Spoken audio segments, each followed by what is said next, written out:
10 easy and quick claim tricks adjusters fear. I want to give you the top 10 tricks that adjusters are hoping that you won't use with your personal injury claim if you're trying to handle it on your own. This also gives you a really good idea of what all you need to expect and be ready to handle so you can decide whether you really are comfortable handling your claim on your own for personal injury or it's better to have a personal injury attorney. So the first one, I'm going to give you the best one right out the gates here, and then I want you to continue to watch this video because we got a ton of good tips and tricks that you really want to use if you're going to be handling your injury claim on your own.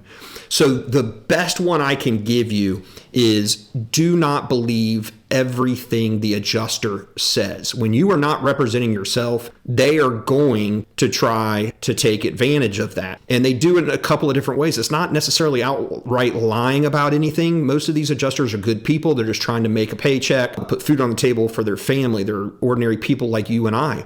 But they also have a job to do. So they might be telling little white lies and things of that nature because it would sound to a normal person like it makes a ton of sense. So don't believe everything they say. You need to double check. Is that really how this goes? Let me give you a good example, probably the most dangerous one that I hear folks are being told by adjusters before they decide to hire me. And that here in Georgia is, oh, well, ma'am, we do not pay you back the full amount of your medical treatment. So the sticker price of your bill, we pay what the health insurance company paid. So if it's a $5,000 procedure, but health insurance only paid $1,500, you're only owed $1,500. To the layperson, that makes sense. Okay, well, that was all it really cost, right? Is what was paid to the provider, not what they charged. No, in Georgia, where I try cases, the law requires you to use the full amount of the medical bill, not what health insurance paid. So you're losing money in that scenario. You would want to tell the adjuster, sir, ma'am, actually, that's not the law. For instance, here in Georgia, that's not the law here in Georgia. Actually, it's the full amount of the bill, ma'am. It's $5,000 for that visit and treatment, not $1,500. They'll know you know what you're talking about. Oh, we're not going to be able to pull one over on them. So it's those little white lies, if you will, that they could say. Be very, very careful. You are negotiating with this person, but you also can't fully trust them in the sense that they don't owe you any duty. They're trying to get this done for their insured and ultimately the company they work for. That's who in their interest that they're worried about. So be very, very, very careful. So that's probably the best one. Some of the others, another good one is you do not have to give a recorded statement most of the time. Here in Georgia, you don't have to give a recorded statement to the liability insurance adjuster. So the person or company that hit you, for instance, in a car wreck or in a slip and fall case, the owner of the premises, their insurance company, they're always going to try to bait you into doing a recorded statement. The whole reason they're doing it is why you should be nervous about it. They want to see if they can trip you up. If you're going to say something early on that they can use against you later, oh, I'm doing good, I'm not that bad off, then your injuries end up being worse. Well, wait a minute, earlier on you said in a recorded statement you weren't that injured. No, that's not fair. That's taken out of context. Well, now it's on the record. You don't have to do that with the insurance company for the other side. In Georgia, the only time you do is with your insurance company. So in car wreck cases, your uninsured, underinsured motorist, you do have to give them a recorded statement, but you don't for the liability. So be real careful with recorded statements. You just want to say very nicely, thank you, but I'm not required by law to give you a recorded statement. I would rather not. Sometimes what I do as well, if they get real obtuse about it, because some will. I've actually heard of some adjusters that tell people before attorneys, ma'am, it's against the law to not give a recorded statement. I'll have to shut down the claim if you're not going to do a recorded statement, et cetera, et cetera. That is so not true. And they're just trying to bait you into it. People think, oh, well, God, I don't want my claim to be shut down, so let me go ahead and do this recorded statement. No, be careful. Same thing with adjusters. Another tip is be polite. So these people are ultimately controlling the purse strings. They're who you're negotiating with. You want to be polite. No matter how difficult they're being, no matter how much they raise their voice or anything like that, hopefully this doesn't happen.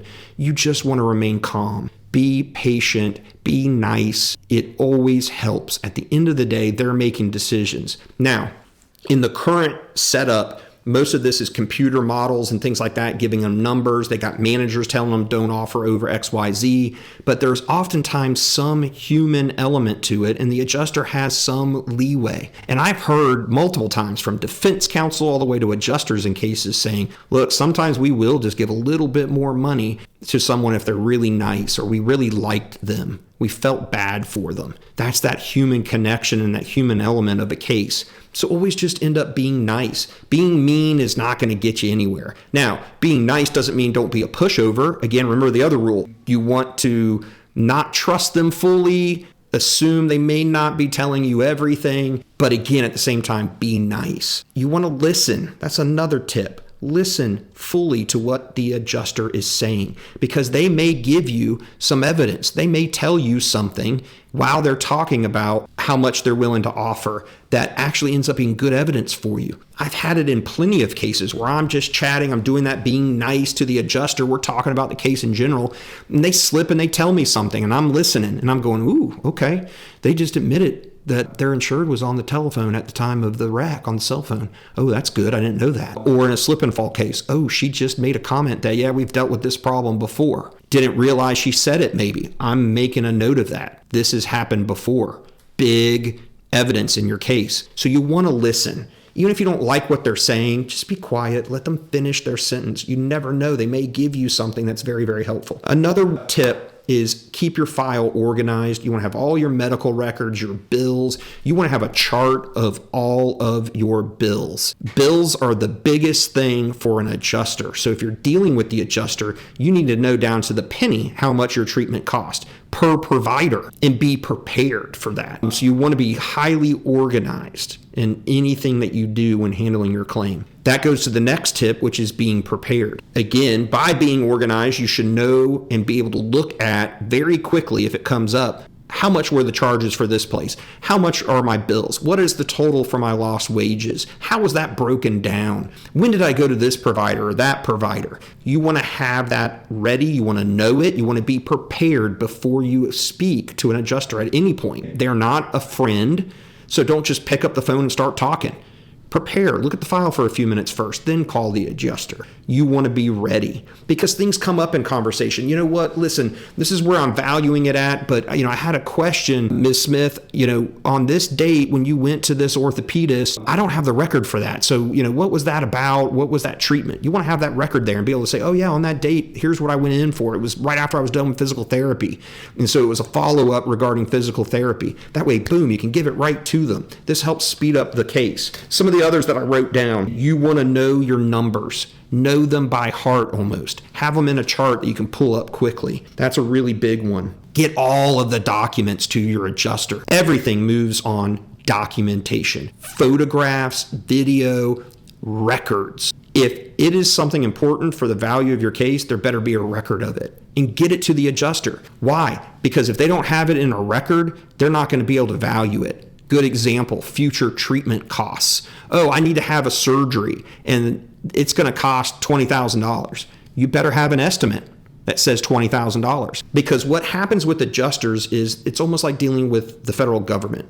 They've got red tape, if you will. They've got policies, procedures, things that are set up to undervalue a case. Hey, do not give XYZ unless you have the backup for it. So they got to show their manager or be able to feed into the computer system, here is that estimate for $20,000. Okay, check the box. Now we can use that as part of the item of damage. If you're just saying it, you're not going to get it. So make sure everything, you've got documents or pictures. If you're arguing damage to the vehicle or this was a really nasty hazard that caused me to fall, you better have pictures of it. You better have that to the adjuster. Don't say, I got a picture, I just haven't given it to you yet. No, they better have it. If they don't have it, it's like it doesn't exist. So that's real important. Give deadlines is my next tip. Especially when you're making offers. You want to give a hard deadline for when you want a response. Hey, I'm giving a counter offer. I need a response in 5 days. I can offer X. I'll leave it open for 10 days.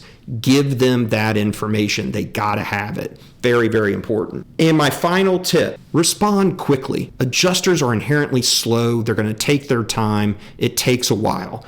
You want to respond quickly to adjusters. They're going to respond slow, but that doesn't mean, oh, I'm going to respond slow too because, that's upsetting me and I don't like how long it takes them. You're just going to delay things longer. They don't care. They're going to get to it when they get to it. That's how they work. You're not going to change them, but you can change how quickly you respond. So you want to respond as quickly as humanly possible. When you get an email, you get a phone call, get a voicemail, call them back. You want to respond. They ask for something, get it to them quickly. Hey, I'm missing a bill. Get that bill, get it to them quickly. All of that's within reason, but you want to be able to move as fast as possible and not be a cause for delay. Well, I hope these tips and tricks will help you if you're trying to handle your personal injury case on your own, and also give you some insight into the things that lawyers are really good at. If this sounds overwhelming, then you're probably falling into that category where an attorney is going to be your best bet to handle your case going forward. But I want to thank you for watching. If you enjoyed it, please subscribe, comment any questions that you have, any topics you want to ask questions about. I'd be happy to listen, see if I can answer the question for you. And again, thanks for watching.